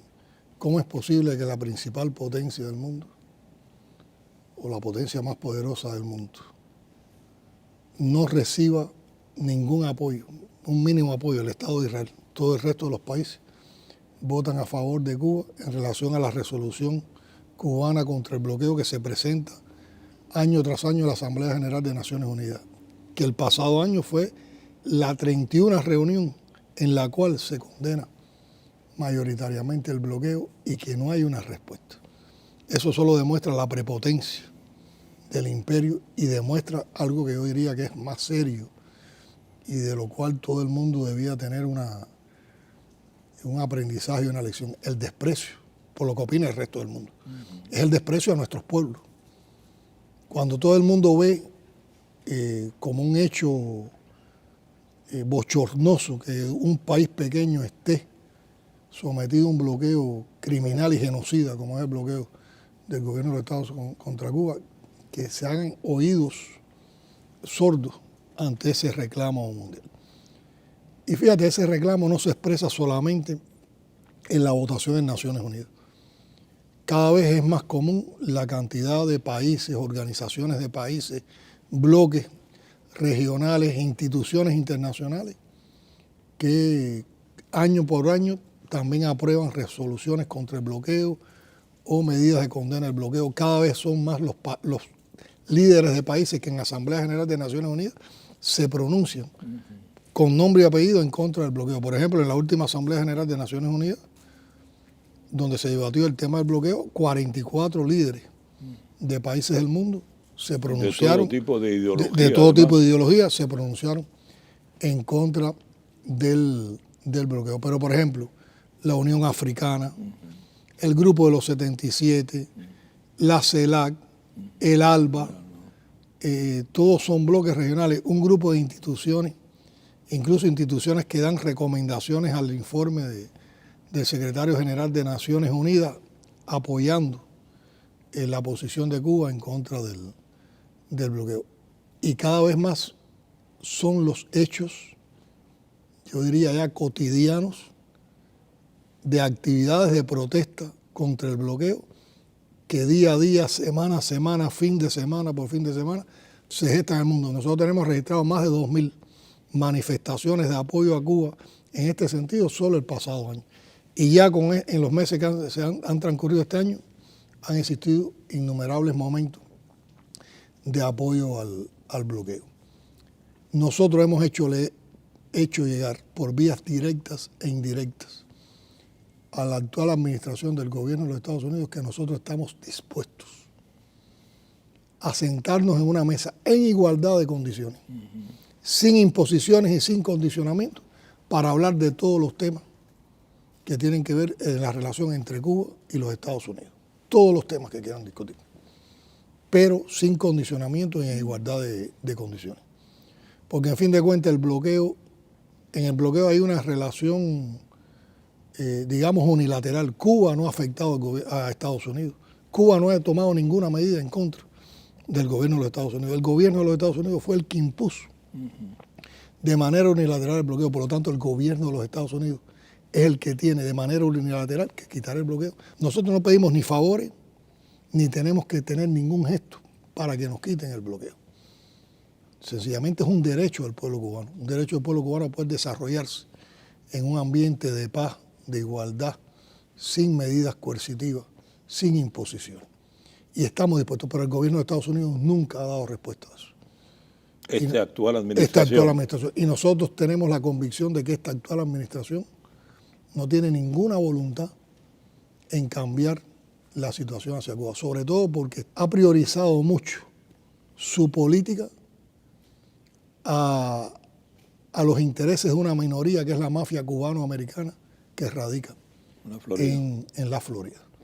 Y eso aleja las posibilidades de tener una relación como nosotros queremos tener, con diferencias ideológicas que siempre las vamos a tener, pero una relación civilizada entre vecinos, donde podía haber cooperación, intercambio económico, comercial, científico, financiero y en todo, cultural, en todos los ámbitos de la vida. Podía ser una relación normal como la tiene Estados Unidos, con otro grupo de países que no comparten tampoco sus países posiciones. Que fueron también grandes adversarios. Grandes adversarios. Entonces, ¿por qué con Cuba este ensañamiento?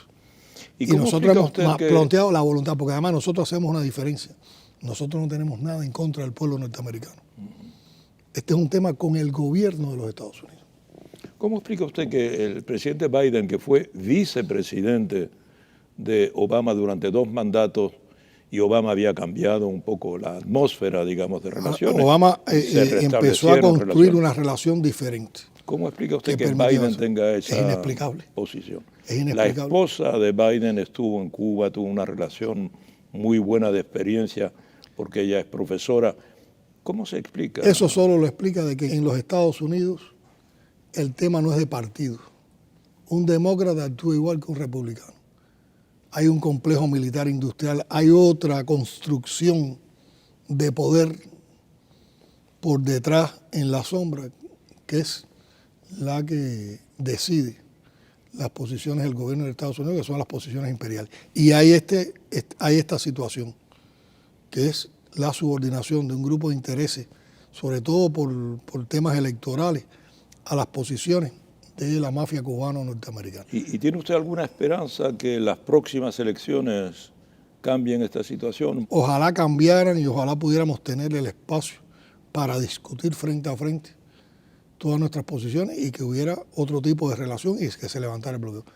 Pero mi convicción es que el bloqueo nosotros lo tenemos que superar por nosotros mismos, con nuestra capacidad, con nuestro trabajo, con nuestro talento, con nuestra inteligencia y con nuestro esfuerzo. Y esa sería la mejor respuesta a esta testarudez de mantener este bloqueo genocida durante tantos años. En particular, lo que sorprende es que Biden haya mantenido lo de la lista de países que ayudan al terrorismo, todo lo ha mantenido, que Trump la adoptó minutos antes de salir de la Casa Blanca. Pero además, la administración Biden ha tenido expresiones y acciones muy perversas contra Cuba. Te comenté la de los ventiladores pulmonares en la COVID. En la COVID a nosotros se nos afecta la planta de producción de oxígeno medicinal.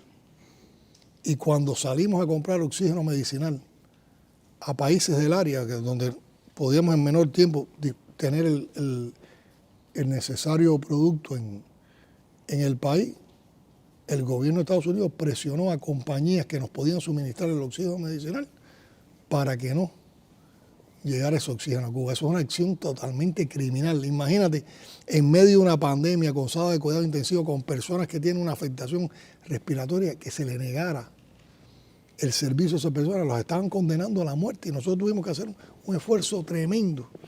Donde tuvimos la ayuda de otros países para superar esa situación. Pero eso es algo que no se olvida, Ramonet. Fue una acción tan perversa, la manera en que manipularon la situación de la COVID en Cuba, cuando ellos tenían una situación más compleja que nosotros. Nosotros manejamos mejor la respuesta a la COVID que el propio gobierno de Estados Unidos, que sí tiene dinero y tiene riqueza, y ellos convocaron el SOS Cuba, toda la manipulación mediática, todos los sucesos del 11 de julio. Hoy tienen tanto cinismo que hoy son capaces de afirmar que ellos no han ido a otro momento de la relación con Cuba por lo que sucedió el 11 de julio. Eso es un cinismo tremendo y es una mentira tremenda con la cual quieren justificar al mundo su posición. Sí, sobre todo lo que dice usted del oxígeno, ellos pretenden que el bloqueo no se aplica ni a los alimentos ni a las medicinas. Y evidentemente eso demuestra que tampoco el bloqueo es a todo. ¿Puede haber una esperanza en esta información que nosotros tenemos, que circula en este momento, y es que el presidente Biden anunciaría en las primarias quién sería su vicepresidente? Que ya no sería Kamala Harris, sino que sería Michelle Obama. ¿Piensa usted que eso, si fuese cierto, si se confirmase, dejaría cierta esperanza? Hoy todo es puramente especulativo. Yo creo que hoy en la situación que hay en los Estados Unidos, en la situación interna del país no permite vaticinar con objetividad de qué lado está favorable o no la votación de la población, que además hoy está muy golpeada por los hechos de la economía interna de los Estados Unidos, temas muy domésticos como el tema del aborto, temas internacionales como el tema de Palestina, el tema de la guerra en Ucrania. O sea, hay todo un grupo de situaciones que están en la opinión del pueblo norteamericano, en la vida del pueblo norteamericano. Yo no creo que hoy uno pueda con exactitud decir de qué lado puede estar una votación del pueblo norteamericano. Hay mucha gente indecisa, hay posiciones dentro de los propios partidos de aislarse de la posición. O sea, de todas maneras, un anuncio de una persona como Michelle Obama podía tener una lectura distinta. Señor presidente, usted está regresando de Moscú, en donde además de participar en la ceremonia de conmemoración de la victoria sobre el nazismo, estuvo usted también participando en la toma de posesión del presidente Putin e intervino en la plenaria del Consejo Supremo Económico Euroasiático. ¿Está usted buscando nuevas alianzas económicas? ¿Cuba cuenta integrarse de una manera u otra en la plataforma BRICS? Bueno, este fue un viaje muy interesante porque fue un viaje de aniversario, yo lo diría de alguna forma, ¿no? Y de sucesos interesantes, importantes. Primero, nosotros llegamos a Moscú en el momento en que el presidente Putin estaba en la ceremonia de toma de posesión. De toma de posesión. Ahí no fuimos invitados y ahí no se participó. O sea, es una ceremonia muy interna, privada. Muy privada del país. Pero sí estábamos presentes en este viaje a Rusia por una invitación del presidente Putin. Entonces participamos en el Consejo Supremo de la Unión Económica Euroasiática. Por primera vez de manera presencial, porque todas las otras participaciones que habíamos tenido en el Consejo Supremo fueron en los años de COVID, la habíamos hecho de manera virtual a través de las posibilidades de la videoconferencia.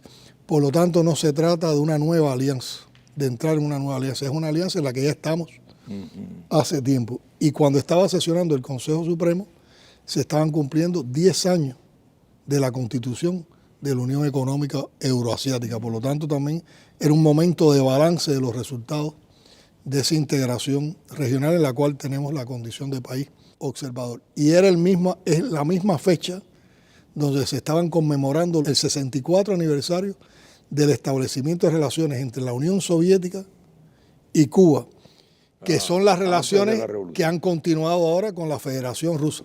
Pero como un elemento importante, los países miembros de la Unión Euroasiática, y esa fue una observación que me hizo Lukashenko, el presidente de Belarus, eran antiguas repúblicas de la Unión Soviética, por lo tanto me dice Lukashenko. Este aniversario entonces de todos, porque todos éramos también parte miembros de la Unión Soviética. Yo creo que la Unión Euroasiática en 10 años ha demostrado una capacidad de dinámica económico-comercial importante. Ha crecido mucho el Producto Interno Bruto entre estos países de la región y defiende principios muy justos en relación al desarrollo económico y la complementariedad entre estos países. Y para nosotros es un espacio de oportunidades porque nosotros podemos aportar, sobre todo en temas como la biotecnología y la industria farmacéutica, podemos aprovechar ese espacio a partir de que se reconozcan nuestros medicamentos por las agencias reguladoras de esos países y entrar en un mercado también que es más asequible para nosotros, que ellos también tienen intenciones y necesidades de esos medicamentos y también de la transferencia de tecnología, de hacer inversiones conjuntas. Abre también un espacio para que inversionistas de estos países participen en los programas de desarrollo económico y social en nuestro país, y está muy presente el tema para compartir con ellos de la soberanía alimentaria, el tema de la sostenibilidad medioambiental, o sea, el desarrollo sostenible y el respeto al medio ambiente, el desarrollo de una cultura, de una cultura de sostenibilidad, que es también un principio que tenemos en cuenta en nuestro desarrollo y la soberanía alimentaria y el desarrollo de las fuentes renovables de energía. Por lo tanto, es un espacio importante para nosotros. Yo creo que los BRIC es uno de las alternativas que hay hoy en el mundo, de un bloque de países que abre una expectativa de ruptura de la hegemonía norteamericana en las relaciones internacionales. Por lo tanto, los BRIC se convierten en un espacio alternativo, inclusivo. Los BRIC están abiertos a los países del sur. Se acaban de ampliar, los BRIC han mostrado una voluntad de relaciones con el continente africano, con América Latina y el Caribe. Se establece sobre una relación de más consenso, de más equidad, de respeto. Y por otra parte, los BRIC están planteando también una alternativa ante el dólar y están potenciando los comercios con las monedas propias de cada país o los comercios compensados a partir del intercambio de productos, de servicios que generen. Tienen también un banco de desarrollo. Tienen un banco de desarrollo. Que preside Dilma, que es una líder reconocida y con una visión política muy hacia los problemas del sur. Y los 5 países que encabezaron, que fundaron los fundadores de los BRIC, son países con que mantienen una excelente relación con Cuba. Y nosotros estamos estudiando, estamos observando, lo comentamos ahora también en el encuentro con el presidente Putin, que Cuba tiene la aspiración de poder. La próxima cumbre será en Rusia, precisamente en octubre, en Kazán. ¿Usted piensa asistir, presidente? Todo depende ahora de cómo se desenvuelvan los acontecimientos, pero parece que ellos quieren crear un nuevo tipo de miembro, sería el miembro socio o asociado.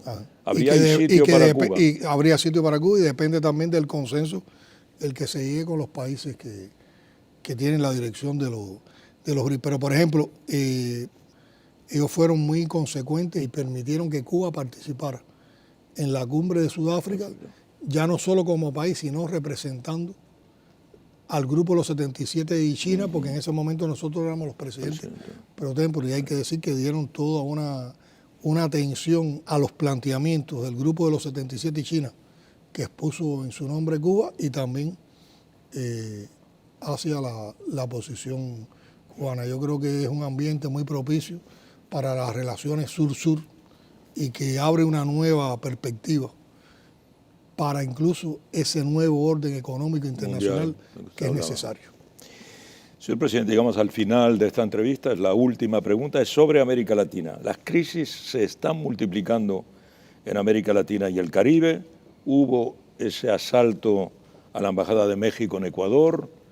El Comando Sur de Estados Unidos está creando bases militares en Guyana, lo que representa una amenaza para Venezuela y para su reclamo histórico del Esequibo. En Argentina, el presidente Javier Milei está destruyendo decenios de avances sociales. En Haití no se le ve fin a las dificultades.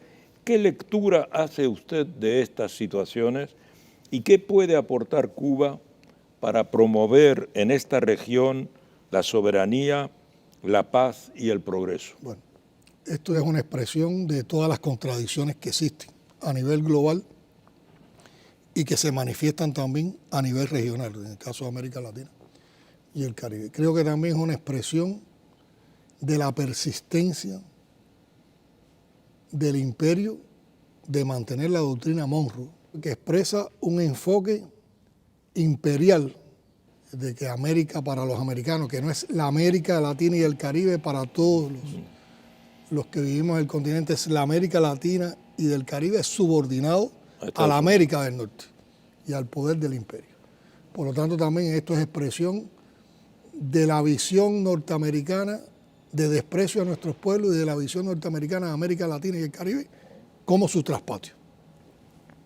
Ahora, una América Latina y el Caribe, que por una parte tiene un grupo de gobiernos que han mantenido procesos revolucionarios sometidos a los mayores contratiempos, a las presiones, a las sanciones, a las injurias, a las agresiones y a las injerencias, como son Cuba, Venezuela y Nicaragua. Todo un grupo de gobiernos progresistas que también dan una correlación favorable a las fuerzas de izquierda en la región latinoamericana. Ahí tenemos el Estado Plurinacional de Bolivia, Lula, en Brasil, López Obrador, Xiomara en Honduras, Boric en Chile, que ayudan a que haya una... Petro en Colombia, ayudan a una estabilidad y a una facilidad de cooperación, de intercambio. Pero los Estados Unidos no se quedan quietos con esto. Y constantemente están tratando de movilizar las fuerzas de derecha con mecanismos, como diría, también muy sucios para provocar inestabilidad en estos países, para evitar que procesos de izquierda o gobiernos de izquierda se mantengan en el poder y para alentar que donde la izquierda ha perdido el poder y se instaura la derecha, esa derecha no pierda el poder. Y que esa derecha sea una derecha totalmente entreguista al gobierno de los Estados Unidos y al designio de los Estados Unidos. Y también atizando pugnas en determinados temas que tienen un componente histórico, alentando las rupturas, calumniando, alimentando divisiones para provocar la desunión de la región. Y eso es lo que está explicando que hoy hay algunos gobiernos que facilitan toda la política norteamericana en el continente. Incluso gobiernos que están favoreciendo la presencia de tropas de la OTAN en el territorio de América Latina y el Caribe. Gobiernos que están negando el derecho a la soberanía y a la autodeterminación de territorios de su propio país, en los cuales han existido guerras y donde hay héroes y mártires que murieron por la independencia de esos territorios, por la soberanía de esos territorios, y lo que le hacen es el halago a las potencias que se convirtieron en metrópolis de esos espacios geográficos que pertenecen a la región, en algo que uno puede considerar totalmente absurdo, irracional, antipatriótico. Antipatriótico. Y gobiernos que además tienen una proyección mediática donde expresan sus principios, pero totalmente de ofensa, de improperio contra los que pensamos diferente, contra los que pensamos hacer las cosas de una manera diferente o contra los que defendemos otra manera de construir el mundo. Y yo siempre aspiro y entregaremos todos nuestros esfuerzos a ese mundo mejor que es posible y que al que Fidel nos convocó. Nosotros tenemos una ética, nosotros no hablamos por la espalda de nadie, nosotros no injuriamos, nosotros cuando tenemos que defender una posición la defendemos de frente y cuando tenemos que discutir una posición la discutimos de frente. Pero no somos llamados al show mediático, a los improperios, a las ofensas, a ese tipo, yo diría, de vulgaridad política para el que se prestan otros en el mundo. Como oposición cubana, nosotros siempre vamos a mantener y a defender con los países de América Latina y el Caribe el respeto a la soberanía y a la independencia de esos países, el respeto a la autodeterminación sobre el sistema sociopolítico que asuman ellos a construir, y la disposición para, independientemente de sistemas de ideologías, tener la relación más respetuosa, más solidaria, más cooperativa con cualquiera de estos países. Y lo tenemos así con la mayoría. Nosotros no rompemos nunca relaciones con países latinoamericanos y tratamos de resolver mediante el diálogo, mediante la discusión, mediante la argumentación, cualquier temas en los que podamos tener algunas perezas, en los que podamos tener posiciones divergentes. Yo creo que las muestras de solidaridad de Cuba con América Latina y el Caribe son elocuentes de la coherencia con estas convicciones. Nosotros hemos enviado médicos y maestros, colaboradores internacionalistas, también en la ingeniería, en otros campos de la economía y la sociedad, a varios países de América Latina y el Caribe. Nosotros en Haití no enviamos militares, ni fuerzas armadas, ni hacemos invasiones. Nosotros en Haití tenemos brigadas médicas. Hoy, en medio de esta situación que hay en Haití, cuando muchos están pensando en la intervención en Haití o en la injerencia en los asuntos internos de Haití, nosotros tenemos una brigada médica brindándole servicio al pueblo haitiano, un pueblo que yo creo que merece el mayor respeto por todo lo que ha sufrido como consecuencia de haber sido la primera nación de este hemisferio que desarrolló una revolución. Pueblo digno, un pueblo que ha estado sometido a intervenciones durante mucho tiempo, un pueblo que tuvo que pagar por su libertad una deuda, lo cual es totalmente injusto. O sea, tiene que haber un reparo hacia Haití como tiene que haber un reparo por la esclavitud hacia los pueblos del Caribe, que son sometidos constantemente a presiones del gobierno de los Estados Unidos para romper la unidad con el resto de América Latina y el Caribe. Nosotros tenemos una relación de agradecimiento, pero además de una amistad y una hermandad tremenda con el gobierno de López Obrador y con México. La relación de Cuba y México es una relación entrañable, histórica, es una relación de hermanos, es una relación familiar. México fue el único país que no rompió las relaciones con Cuba cuando el gobierno de los Estados Unidos convocó a toda la OEA para romper relaciones con Cuba. Defendemos la causa de Venezuela, la revolución chavista, la unidad cívico-militar, y apoyamos al presidente Maduro, al cual incluso han tratado de asesinar en algo que es insólito. Apoyamos a la revolución sandinista, clamamos por la liberación, por la autodeterminación de Puerto Rico,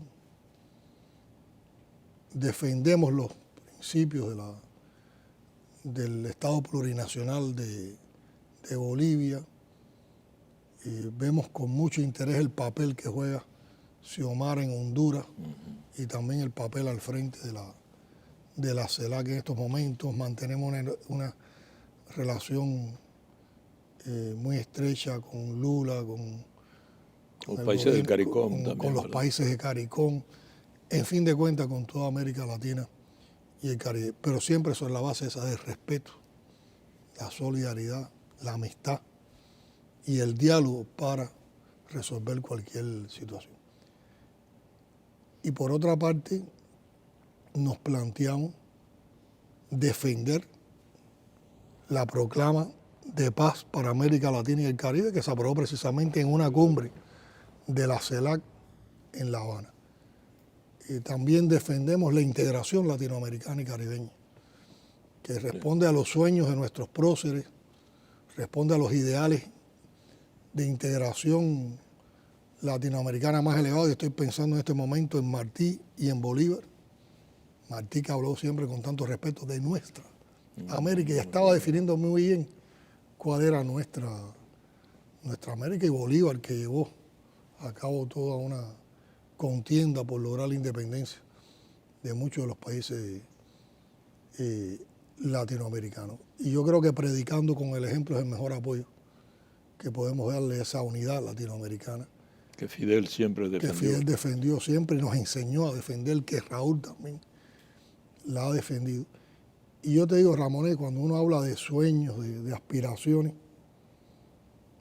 tenemos una historia tan común, una cultura tan común, unos pueblos totalmente maravillosos, laboriosos, inteligentes, creativos.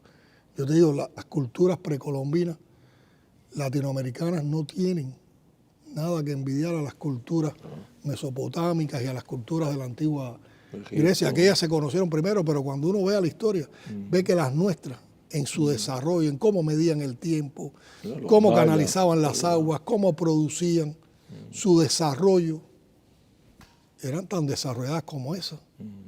Y eso son parte de nuestras raíces. Y las puedes observar en cualquiera de los países latinoamericanos y caribeños, nuestra riqueza cultural.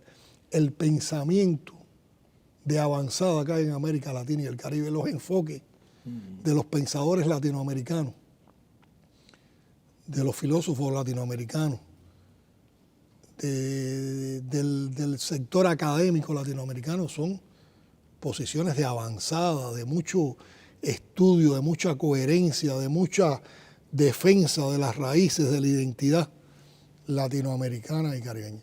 Y además es un continente con recursos que lamentablemente hoy es donde se manifiesta el mayor grado de desigualdad en sus pueblos.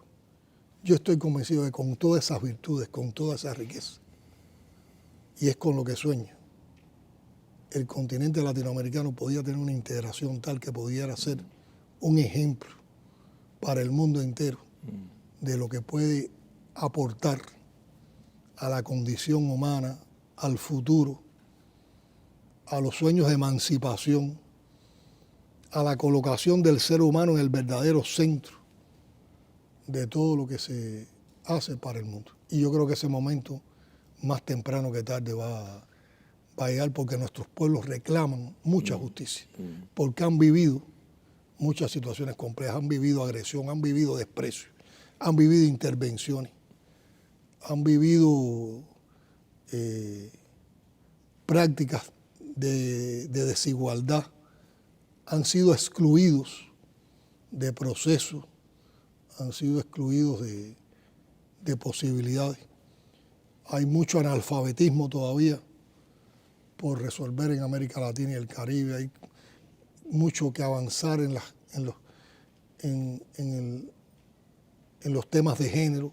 Hay que lograr mucho por la emancipación de la maravillosa mujer latinoamericana y caribeña. Hay mucho que conquistar en igualdad para todos nuestros pueblos y en justicia social. Pero hay el potencial histórico, el potencial cultural. Hay el deseo. El deseo de hacerlo. Y yo creo que seguiremos avanzando en la integración. Yo creo que ese es el mensaje, la convicción, el apoyo y el ejemplo que puede dar Cuba. Nunca un país latinoamericano podrá sentir que Cuba es un peligro para ellos. Al contrario, en Cuba siempre van a encontrar el apoyo, la comprensión y la disposición para integrarnos y para avanzar. Muchas gracias, señor presidente. Gracias a ti. Gracias por su tiempo. Un gusto haber estado contigo. Gracias. En la próxima yo te pregunto a ti.